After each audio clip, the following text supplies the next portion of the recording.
Vamos lá, pessoal, vamos agora para mais essa questão do nosso simulado. É uma questão muito interessante, que vai trabalhar um assunto que é muito pertinente aí, né, nos nossos vestibulares, que são os movimentos sociais da Primeira República Brasileira. Vamos fazer por partes, porque eu estou falando aqui, ó, do cangaço versus novo cangaço, que você leu aí no texto, né, da questão, falando sobre uma atividade, uma reportagem de 2014. Mas vamos primeiro entender o cangaço, depois a gente compara com esse novo cangaço e chega às possibilidades de resposta, pode ser? Eu quero que você se lembre que o cangaço, originalmente, ele vai surgir no Brasil no contexto da Primeira República Brasileira, não é verdade? Tá, e aí eu tenho que pensar assim, poxa, por que na Primeira República nós temos tantos movimentos sociais? Porque nós temos Canudos, Contestado, movimento lá do Padre Inciso, nós temos revoltas urbanas como a revolta da vacina, como a revolta da chibata, né? E o cangaço vai se apresentar como um importante movimento social lá do Nordeste brasileiro. E eu preciso que você perceba que esse cangaço, por mais que tenha sido trabalhado como um movimento de banditismo social, né? Então, Lampião, Maria Bonita e o seu bando, o mais famoso bando de cangaceiros da história do Brasil, eles devem ser vistos como também um ato de resistência a uma estrutura, turma, política, econômica e social que vigorava à época.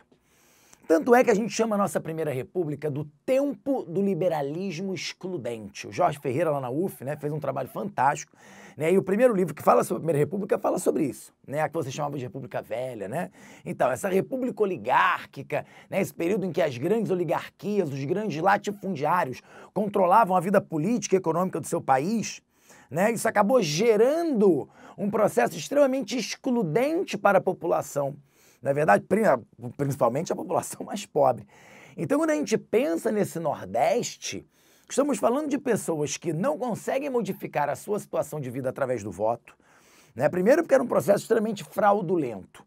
Segundo, porque nós temos a ação dos grandes coronéis, o chamado coronelismo, o voto de cabresto, aquele voto extremamente restrito e controlado. Não é? Os currais eleitorais, não é verdade? Pois bem, então, politicamente falando, era muito difícil, quase impossível que essa população conseguisse mudar a sua situação de vida. Quando a gente pensa no modelo econômico, caramba, uma economia baseada na agroexportação, no agronegócio, no grande latifúndio. Então, pensa, nós temos um processo de exclusão social no campo, né, por uma estrutura histórica brasileira. Entende? Então é por isso que nossa história de movimentos sociais é muito intensa nessa Primeira República.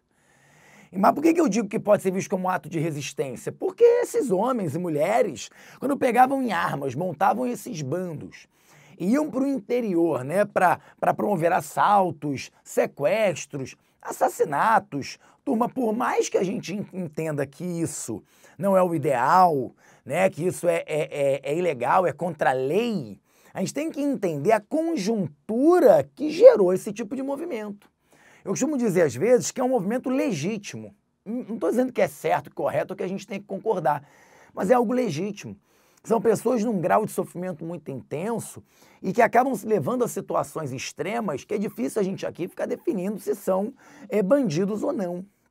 Na verdade, não é à toa que ainda hoje, até hoje, se a gente... essa questão podia trabalhar uma questão de memória. Podia trabalhar a memória nessa questão também. Como é que eu trabalhei a memória? Quem viaja, né? Eu podia botar um texto dizendo o seguinte: quem viaja pelo Nordeste brasileiro atualmente, né, vai encontrar, por exemplo, a imagem de Lampião e Maria Bonita em vários lugares. Imã de geladeira, bordados em panos de prato, né, feitos de bonecos de argila, de barro. Né? Então são souvenirs, eles são lembranças de um Nordeste. Então, caramba, percebe? Eles, ao mesmo tempo que são tratados por uma historiografia como bandidos, também são reconhecidos por parte da população como verdadeiros heróis de uma resistência, de um povo pobre, de um povo sofrido.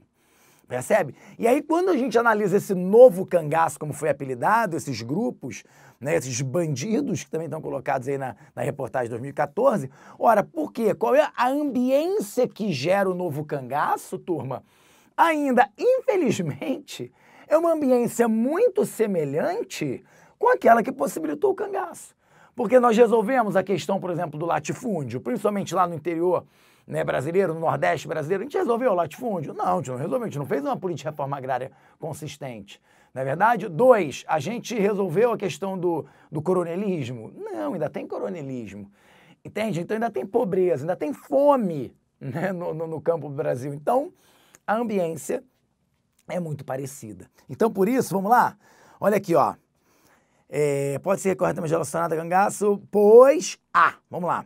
Os dois momentos políticos apresentam a mesma postura do governo em relação às populações mais pobres no Nordeste brasileiro. Bom, a gente não pode dizer isso porque quando a gente pensa lá na Primeira República é o liberalismo excludente. Aqui nessa questão em 2014 tem que lembrar que vem pós um período de governo PT, onde houve claramente uma tentativa, né, de uma maior preocupação, maior desenvolvimento do Nordeste. Né? Inclusive ocorreu aí que a gente percebe que é um retorno desses nordestinos que vieram trabalhar no Sudeste, eles voltam para morar no Nordeste. Tá? Então não é a mesma conduta, não é. B, a política de bem-estar social, característica nos dois momentos, é o principal fator que explica o fenômeno. Não, a política de bem-estar social não era na Primeira República, ela vai acontecer com Getúlio Vargas. Lembra disso? A maior intervenção do Estado, o tempo do nacional-estatismo. Tudo bem? C, ambos são fruto de articulações políticas urbanas com lideranças criminosas do campo brasileiro. Não é uma articulação criminosa com conexões campo-cidade, não é tão bem articulado como parece. Tudo bem? Cuidado, essa aqui foi muito além. D, enquanto o primeiro movimento citado é um problema atual, o segundo reflete um problema do início do século XX. Né? Bom, mas é isso? Enquanto um é atual, na verdade, né, ambos é o mesmo, né, o mesmo contexto. Então, olha aqui a E. O Brasil ainda apresenta algumas características políticas, econômicas e sociais que foram determinantes para o surgimento de ambos os movimentos.